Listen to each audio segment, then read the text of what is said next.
નમસ્કાર મિત્રો, હું છું રેખા દાપડા. મિત્રો, આજે આપણે એક નવા જ ટોપિક વિશે વાત કરવા જઈ રહ્યા છીએ, જે મહિલાઓ માટે ખાસ જરૂરી છે. મિત્રો, જે મહિલાઓ રોજ સવારે 7 વાગ્યાથી બપોરે 12 વાગ્યા સુધી કપડાં ધોતી હોય, તેમના માટે જ આ વિડીયો બનાવવામાં આવ્યો છે.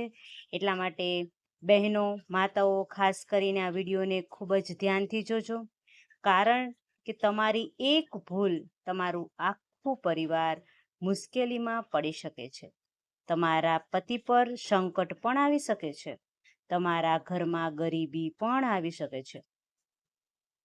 મિત્રો, જો તમે વિડીયો જોવ છો તો એનો મતલબ એવો નથી કે તમે કોઈને કોઈ ભૂલ કરી રહ્યા છો. મિત્રો, આપણે આ ભૂલ છે ને એને સુધારવાની છે, જેથી કરીને તમારા પતિને કોઈ મુશ્કેલી ન આવે, ઘરમાં અકાળે મૃત્યુ ન થાય, બાળકો પર કોઈ સંકટ ન આવે. અમારા ધર્મ અને શાસ્ત્રોમાં કપડાં ધોવાનો એક સમય અને દિવસ નક્કી કર્યો છે. જો એ નિયમને માન્યતા વગર આપણે કપડાં ધોઈએ ને તો આપણા જીવનમાં ઘણી બધી મુશ્કેલીઓ આવી શકે છે. મિત્રો, આપણે રોજ નાહી ધોઈ સ્વચ્છ કપડાં પહેરીએ છીએ, પછી આખો દિવસ કામ કરીએ છીએ.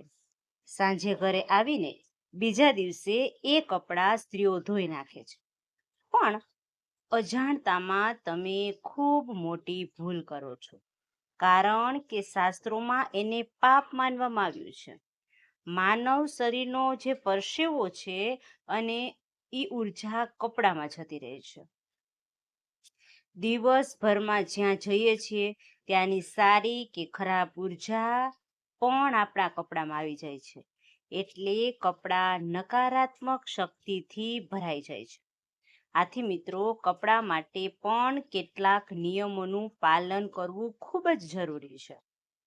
ઘણી સ્ત્રીઓ રોજ આ ભૂલો કરે છે, જેના કારણે ઘરમાં કંગાળી, ગરીબી, ઝઘડા, પતિની ખરાબ સંગત, પરસ્ત્રીની ચક્કર, આ બધી જ સમસ્યા ઊભી થાય છે. તો મિત્રો, જો તમારી સાથે પણ આવું થતું હોય તો આ વિડીયો તમારા માટે જ છે. એટલે ખાસ કરીને આના નીતિ નિયમો સાંભળજો અને જીવનની અંદર ઉતારજો. દિવસભરના પહેરેલા કપડાં ઘરે આવીને તમે તરત ઉતારી લો અને બાથરૂમ કે એકાંત જગ્યાએ જ મૂકો. ક્યારેય પથારી પર, દરવાજાની પાછળ કે કબાટમાં ન મૂકવા જોઈએ. મિત્રો, આ વાતની ખૂબ જ તમારે તકેદારી રાખવાની છે. કપડાં છે એ તમે ચેન્જ કરો છો ત્યારે એ કપડાને તરત તમારે બાથરૂમમાં અથવા તો તમારે કોઈ એકાંત જગ્યા હોય ત્યાં કપડાને મૂકી દેવાના છે. કપડાં ધોતા સમયે થોડુંક ગંગાજળના 1-2 ટીપા નાખો, જેથી કરીને તમારા કપડાની અંદર કોઈ નકારાત્મક હોય તો એ પણ નકારાત્મકતા નષ્ટ થઈ જાય છે.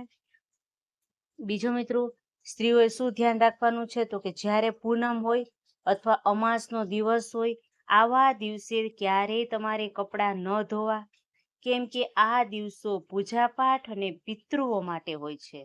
એ દિવસે કપડાં ધોવાથી પિતૃઓ દુઃખી થઈ જાય છે. અને મિત્રો, આવી નાની નાની બાબતોનું આપણે ધ્યાન નથી રાખતા, તેના કારણે જ આપણા ઘરની અંદર નાની નાની મુસીબતો એક બહુ મોટું સ્વરૂપ લઈ લે છે. એટલા માટે મિત્રો, ખાસ કરીને આ નિયમોનું પાલન કરો. પછી મિત્રો, ખાસ કરીને મહિલાઓએ સાંજે 5 વાગ્યા પછી કપડાં ન ધોવા, કારણ કે આ 5 વાગ્યાનો સમય એ દેવોના આરામ કરવાનો સમય હોય છે. એ સમયે ગંદકીના કામ કરવાથી દેવતાઓ જે છે, લક્ષ્મીમાં છે, એ આપણું ઘર છોડીને ચાલ્યા જાય છે. ઘણી બધી સ્ત્રીઓ છે એને આદત હોય છે કે એ સાંજે પણ કપડાં ધોતા હોય છે. તો મિત્રો, મહિલાઓએ આ આદતને છોડવી જ પડશે. રવિવાર હોય, મંગળવાર હોય કે ગુરુવારે, ત્યારે પણ તમારે કપડાં ન ધોવા જોઈએ. રવિવારે સૂર્યદેવને, મંગળવાર હનુમાનજીને અને ગુરુવાર છે એ બૃહસ્પતિ દેવનો દિવસ છે. આથી આ 3 દિવસોમાં કપડાં ધોવાનું થોડુંક ટાળવું જોઈએ. અને મિત્રો, ખાસ કરીને રાત્રે કપડાં બહાર ન સૂકવવા જોઈએ. ઘણાને આદત હોય છે, મોડા કપડાં ધોવે છે, સુકાતા નથી હોતા, એટલા માટે દોરીએ કપડાં એમનેમ રાત્રે સુકાતા હોય છે. તો મિત્રો આ બહુ મોટી તમે ભૂલ કરો છો, કારણ કે રાત્રે નકારાત્મક ઉર્જાઓ જાગૃત થાય છે અને તે તમારા કપડામાં આવી પણ શકે છે. એટલા માટે ખાસ કરીને મિત્રો, તમે છત ઉપર કપડાં સૂકવો છો, આખી રાત કદાચ ભૂલમાંથી તમે કપડાં સૂકવી દીધા છે, તો તેને લઈ લ્યો. અને જો મિત્રો કદાચ તમે ભૂલથી છત ઉપરથી કપડાં લેતા ભૂલી જાઓ છો, તો તમારે એ જ કપડાને બીજા દિવસે ફરી વખત પાણીમાં જબોડી ધોઈ અને ફરીથી પાછું તમારે એને કપડાને સૂકવી દેવાના છે.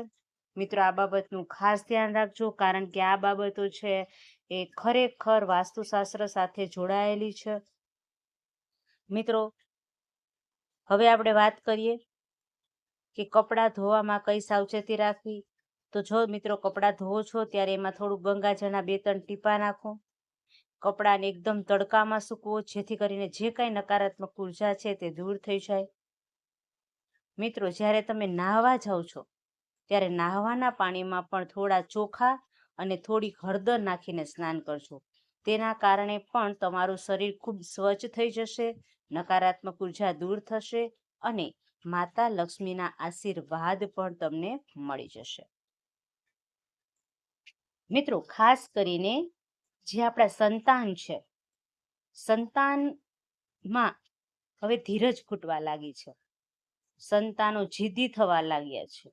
તો મિત્રો તમારે શું કરવાનું છે, જ્યારે તમે રાત્રે સૂવો છો ત્યારે સંતાનના માથા ઉપર તમારે હાથ ફેરવી અને આ મંત્ર છે ને, જે હું તમને કહું છું, એનો 11 વાર જાપ કરવાનો છે. સંતાન જ્યારે સૂતું હોય ત્યારે એના માથા ઉપર હાથ ફેરવો અને કાનમાં આ મંત્ર બોલજો. આ મંત્રનો એટલો બધો પ્રભાવ છે કે તમારું બાળક છે ને એ બધી જ જીદો મૂકી દેશે.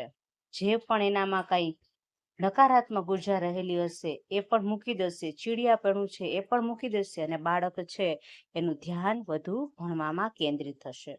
મિત્રો મંત્ર આ છે, ઓમ કુબેરાય નમઃ. મિત્રો આ મંત્રનો તમારે 11 વખત જાપ કરી અને તમારા સંતાનના માથા પર હાથ ફેરવતા ફેરવતા કાનમાં આ મંત્ર બોલવાનો છે, જેથી કરીને તમારા બાળકમાં ખૂબ જ સુધારો જોવા મળશે. મિત્રો જો તમને સુધારો જોવા મળે તો તમે મને કોમેન્ટ કરીને જરૂર જણાવજો, જેથી બીજા લોકોને પણ પ્રેરણા મળે. સવારે 4 વાગ્યાથી 7 વાગ્યાનો જે સમય હોય છે એ દેવતાઓનો સમય હોય છે. એટલા માટે મિત્રો 4 થી 7 વાગ્યાની વચ્ચે કપડાં ન ધોતા. સવારે 8 વાગ્યા પછી અને બપોરે 12 વાગ્યા પછી, એટલે કે 8 થી 12 ની વચ્ચે તમે કપડાં ધોઈ શકો છો. એ તમારા માટે સારો સમય છે. પણ ખાસ યાદ રાખજો કે 8 વાગ્યા પછી ધોવાના છે, 12 વાગ્યા પહેલા ધોઈ નાખવાના છે. 12 વાગ્યા પછી કપડાં ધોવાનો સમય સારો હોતો નથી. આ નિયમો માનશો તો ખરેખર મિત્રો તમારા ઘરમાં સુખ શાંતિ રહેશે, પતિને સફળતા મળશે, તમારા ધાર્યા કામો થશે, ઘરમાં ધનની કમી ક્યારેય પણ નહીં રહે. મિત્રો આ વિડીયો જે છે એ ધાર્મિક માન્યતાઓ પર આધારિત છે અને તમારે આ વિશ્વાસ કરી અને આ કરવાનો છે ઉપાય. અને જો વિશ્વાસ રાખશો તો મિત્રો આ ઉપાય કરવાથી અચૂક તમને ફાયદો થશે.